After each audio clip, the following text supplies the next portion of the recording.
guys, what's up? I'm Rizzo. I'm Zero. And I'm DK. On this episode of Anime Reaction, we watched the 8th episode of Shuumatsu No Izetta.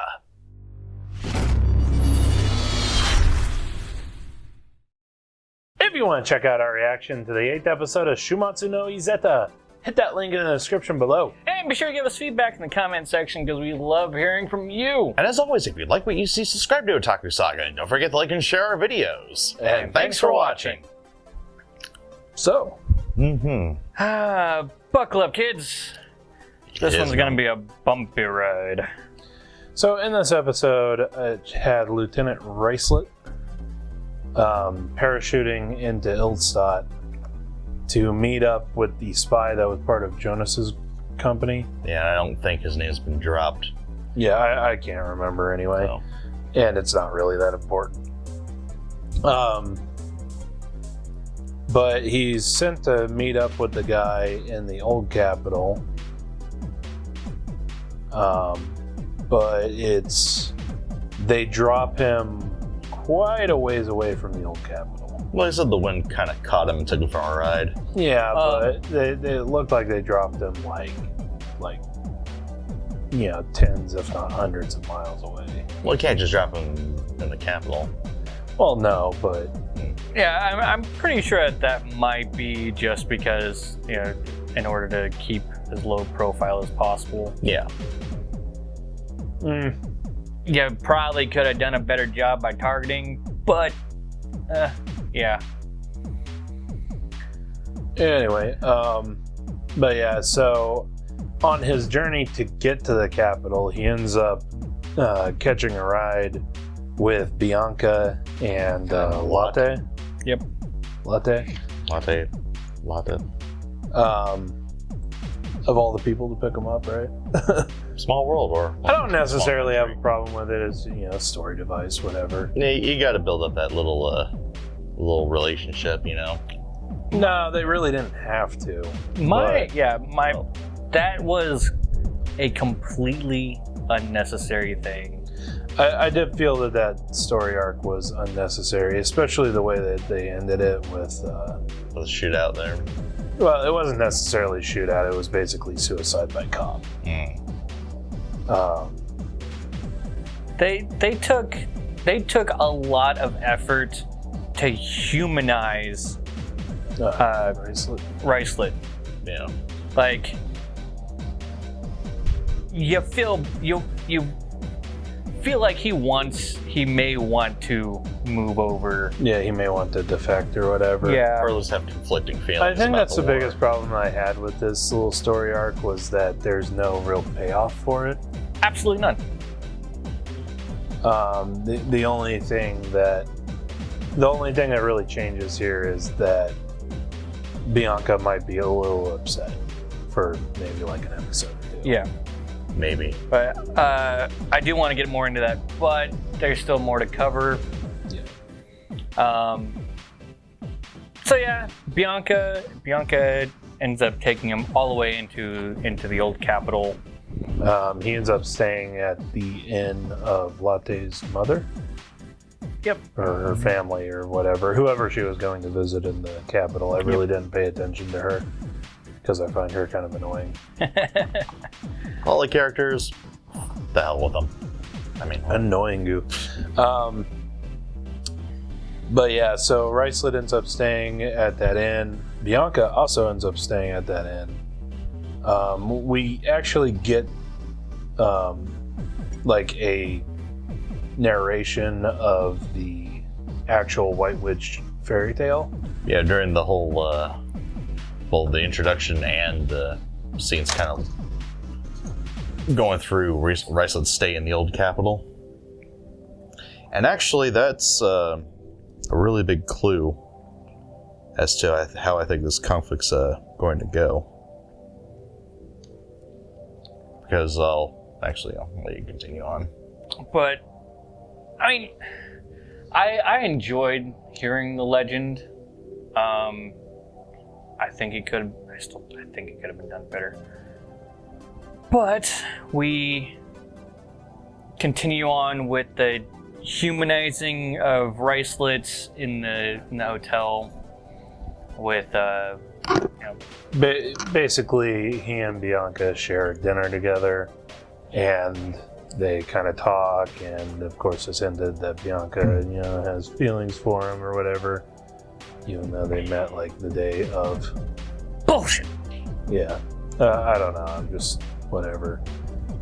I don't really agree with that whole story device. Like I said, this whole like bit of story with Ricelet, parachuting in and infiltrating and whatnot, is completely useless.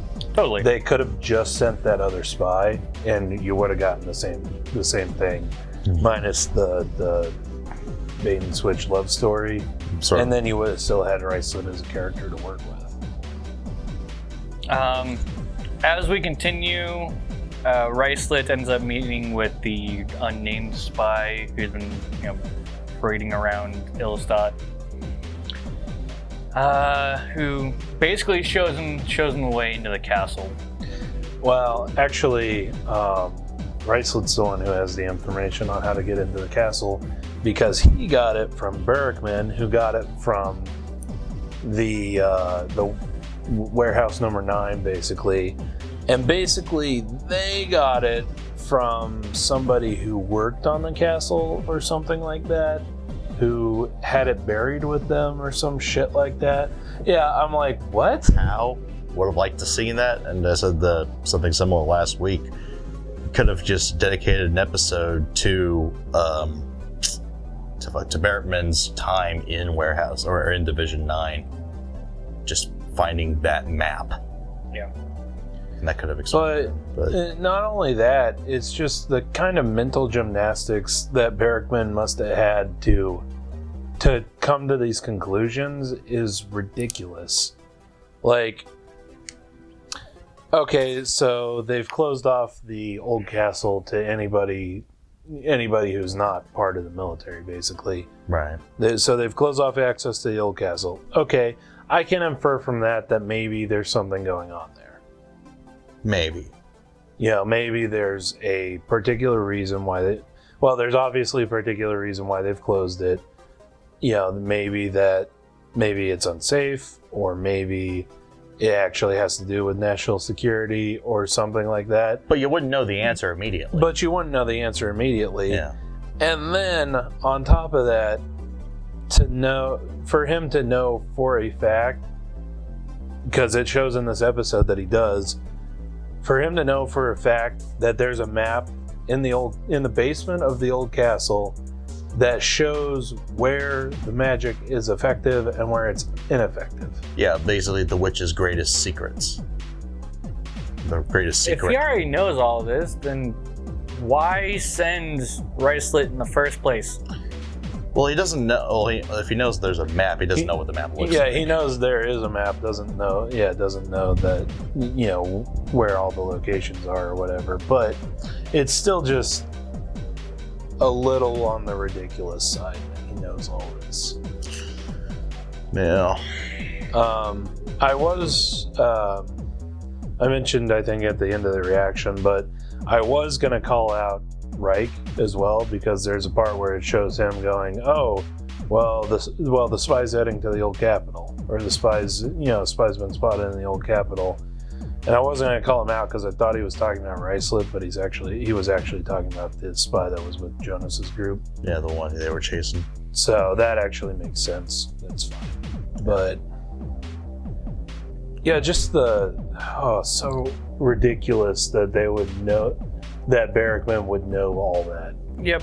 And speaking of that, though, remember I was talking about kind of keeping track of the legend as Ricelet was reading off during the introduction of the episode. And when they also show the illustrations of the book, you see the White Witch, and you see a sort of like, should I say, brunette or redheaded prince. And the one line that kind of ties it all together here: if you ever want my power, I will give it to you. Think of that, think of the illustration, and also think of the appearance of both Izetta, and we didn't mention this until now, the witch at the party in Totally Not Great Britain that was with Major Berkman, and decided to give Izetta a smack on the lips in the bit of a bite. So That I'm pretty sure that that girl is a witch, and that she would be the only explanation for why Berrickman knew what he knows what he knows. I can sort of see that. maybe, but even Izetta didn't know that there was a map in the old capital until they went there. She just knew that there were artifacts that had to do with the White Witch. That's true, and everything Izetta knows about, everything the witches, like everything in the witch's world, she learned from her mother, right? Yeah, or from her grandmother. And to my knowledge, this castle has more or less been abandoned for like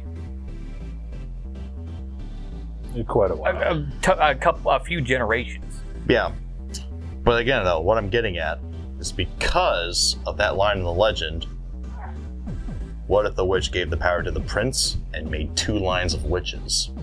So one, I would assume, if the witch with Berrickman was descended from the actual White Witch, she would probably know a little bit more. Maybe something that the other line didn't. I don't know. I'm still, until they actually give it the payoff, there's no good reason why he should know what he knows. It's setting up kind of a supervillain that doesn't have the payoff. Yep. I don't know how to explain it better. It's a lot of ass pulling. Yeah. And it honestly makes the series a little less enjoyable. So something else happened that I think is of consequence. So as Ricelets and this other guy make it down to the room with the map, blood ends up activating the. Yeah, Ricelet pulls a vial of blood out to open the door, which, of course, Berrickman knew that he needed a witch's blood to open the door. And then they go into, they finally get into the room, and then take blood activates everything and start taking pictures of the map and shit. And then a mini earthquake or whatever happens, and a gem comes out of one of the pictures. It also conveniently opens an exit to the room. I also have to mention, none of that happened when Izetta was in the map room. Yeah. Which just makes it to where all this doesn't actually make sense. Because all of this should have happened when Izetta showed up. The only thing that this may support DK's theory that there's 2 lines of witches, and the witch that was with Berrickman is the pure blood. Yeah, is descended from the White Witch, because it's probably her blood that Ricelet had on him, and therefore, if she's directly descended from the White Witch, then perhaps that's why her blood does more than Izetta's blood. Might be a possibility. However, this gem, this gem's also broken. So there's probably a second half still in the wall somewhere. Well, either still in the wall or somewhere else entirely. Yep. Maybe in the capital of Wildstadt, the present-day capital. So I have a theory that this gem actually allows the witch to traverse unhindered by the ley lines. Yeah. Okay. And actually is actually able to use magic where ley lines aren't. Basically a container of magic. Or like an amplifier of magic. Probably. I don't know about amplifier. I like container. Like a battery. Yep. You can charge it over a ley line, and then you can take it out of the ley line area. But so After the whole earthquake thing, convenient exit opens up, leading out of the room, of course. And then Bianca and some of the other royal guards show up and shoot at Ricelet and the spy. And they escape down the hole. And Bianca and one of the other guards goes with, following them. And basically, Ricelet destroys the vial of blood to destroy some of the evidence. Gives the camera that they took pictures of the map with and the gem to the other spy. Reveals that he had already been shot. So that's why he wasn't taking him, because even if he got away, he's probably going to die anyway. And then leads Bianca away from the guy and waits for her on the balcony. We get the whole, dramatic on the rooftop. Yeah, just not deserving at all. This is why I have a problem with the humanization of Ricelet. The payoff to this entire episode was so short, it doesn't matter.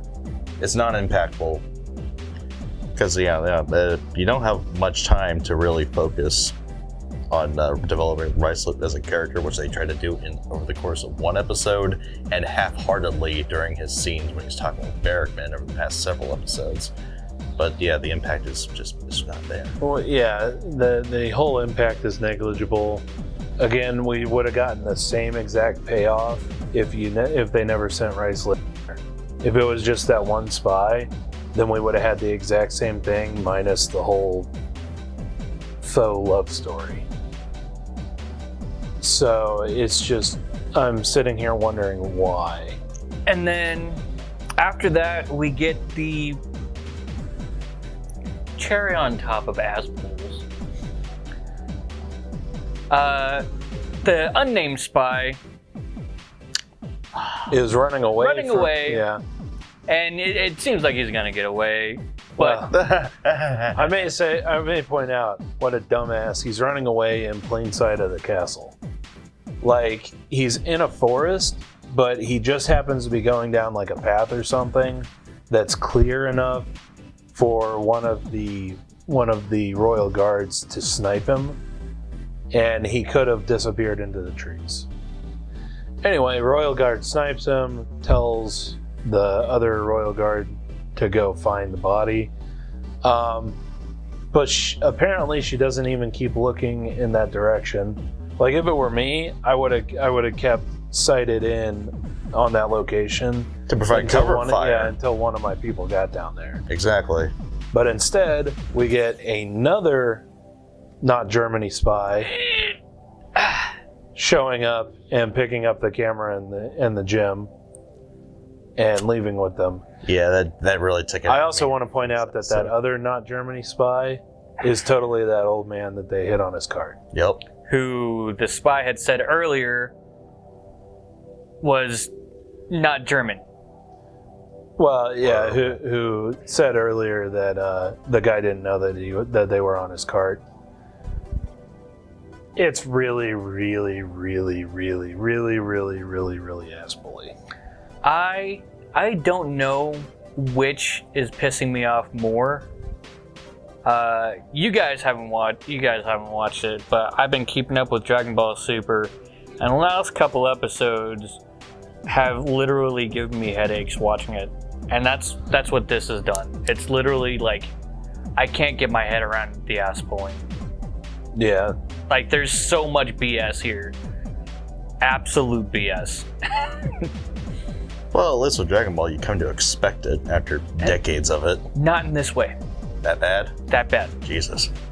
I actually want to make an entire video just based off of those two, because I just want to get off my chest.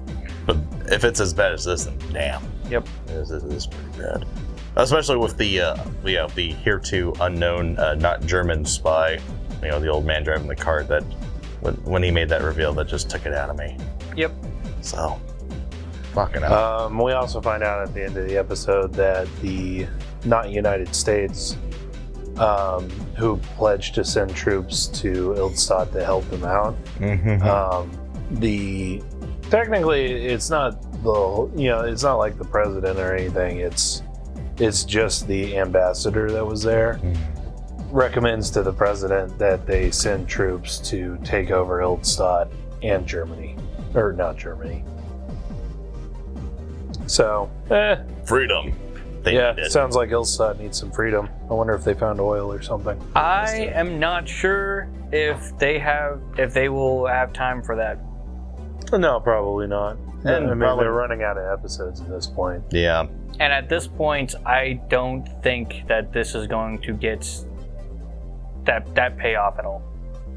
At the rate that this is going, At this point, if they if they really want to introduce that subplot, I don't care.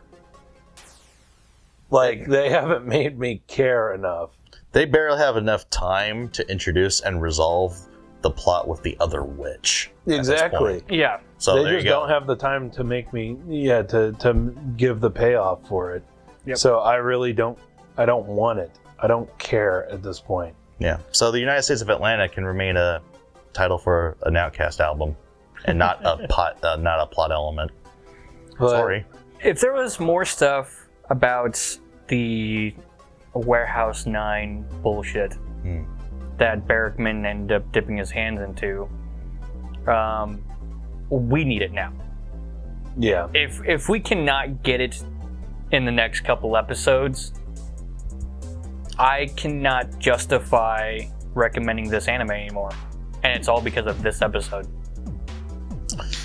No, it's been like the past 3 episodes. It started that with have really gone episode downhill. 7, or no, it started with the pie, Yeah, the pie episode. Yeah. 6. pie and all its filling. Well, that one I can understand. It's just trying to be a little cute and have a little side thing. But If they're trying to introduce this much story, Yeah. then there's no time for those kind of episodes, and that's why I feel that it started going down at that point. Agreed. But yeah, I just like the whole story with Ricelet is unnecessary. And then doing the love plot between Ricelet and Bianca is unnecessary. Basically, the only thing that I can think that they were doing with that is so that they could have some fan service in this episode. Having Ricelet walk into Bianca's room when she's taking a bath. cheap fan service. Cheap. And very cheap. Cheap. Technically great, but cheap. Right? Yeah, no, I really liked it because, like, Bianca is one of my favorite characters, one of my favorite female characters in this. But at the same time, I can't acknowledge that was cheap fan service. They just wanted to get fan service in on this episode. If that was the entire reason why Ricelet was introduced in this episode, That would be horrible. yeah, that's Yeah. Yeah, that's all that I can feel that they put him in there for. Because the whole, like the whole love plot, and then Bianca having to kill him. Yeah, I'm sure that we'll probably get a little bit of Bianca being distraught about it or whatever, or Or at least mildly upset. honestly, with her character, she shouldn't be distraught about it. Yeah, maybe mildly upset, but that's really about it. Other than that, they just killed off Ricelet Just because. just to add one little section of cheap fan service and a useless subplot Oh, that fan that got service. tied up in the same episode. At least he died happy. no, it didn't. Yeah. Yeah, and then it did kind of seem like they were setting it up for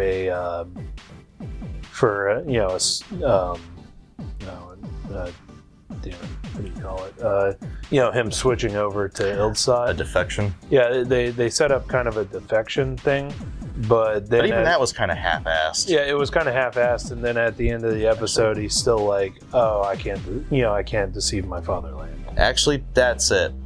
All of Ricelet's character development has been half-assed throughout every scene he's been in the series. Yeah, pretty much. Just a little bit of dialogue here and there with Barrickman, and then you get this whole thing. It's just thrown in there. It's basically he was there to help explain what Bergman knows in the early episodes. Yeah. And then this one, it's just he outlived that usefulness. Pretty much. Kind of feel sorry for him now. Doing it like that really cheapened his character and any potential he would have had if he were left alive. Yeah. And this is definitely one of those that I've completely 180 on, and I think it's a unanimous thing. It's heading downhill. Honestly, after the first episode of this series, I would have comfortably put this in my top 3 for the season. So far, we're not even at the end of the season. We still got 4 or 5 episodes to go. Yeah. It's not even in my top 5. It might not even be in my top 10, which is saying something because we're not watching that many series this season anymore. Yeah, every episode, up until the pie incident, this has been one of my absolute favorites of the season, but over the past couple episodes, it's heading downhill quick for me. Pick it up, guys. Pick it up. Come on. All right. We need more. We need to understand what's going on, and we don't need this fluff. If they just really pound out the story in the home stretch, they could save it, and it'll just be a mediocre series. But if they continue this pattern, it's going to be bad. From here on out, if we get nothing but actual story, actual progression like we were in the first 3-4 episodes, I could definitely say that this would be a decent series. Just skip a couple episodes. You know what the bad thing is? I actually, this episode did have progression. Actually a fair bit of progression. What with the allying with the United States, United States, and then, the whole Bergman at the party thing. And there is actually progression in this, what with the allying with the not United States and Bergman at the party with, starting that whole thing. And then even the spy plot where, it showed the spies getting the information, it did have progression. It's just, I don't agree with how they went about it. And there was just so much ass-pullery. Yeah. That it just... I'm so disappointed. That's what I'm trying to say. I'm so disappointed with this series so far. Well, at this point, it was absolutely fantastic. Went downhill quick. So, anyway, let us know what you thought of this anime and what you thought of our reaction in the comment section below. Yep, thumbs up if you like it, thumbs down if you don't. But that's going to do it for this episode of Anime Reaction. As always, I'm DK. I'm Zero. And I'm Rizzo. See you next time. And go ahead and click on my face to go to our Otaku Saga Talks, the good, the bad, and the otaku. Go ahead and click on my face to go to Otaku Saga Gaming, our gaming channel. And click on the waifu to subscribe to Otaku Saga and check out our new and improved Patreon page. So disappointed.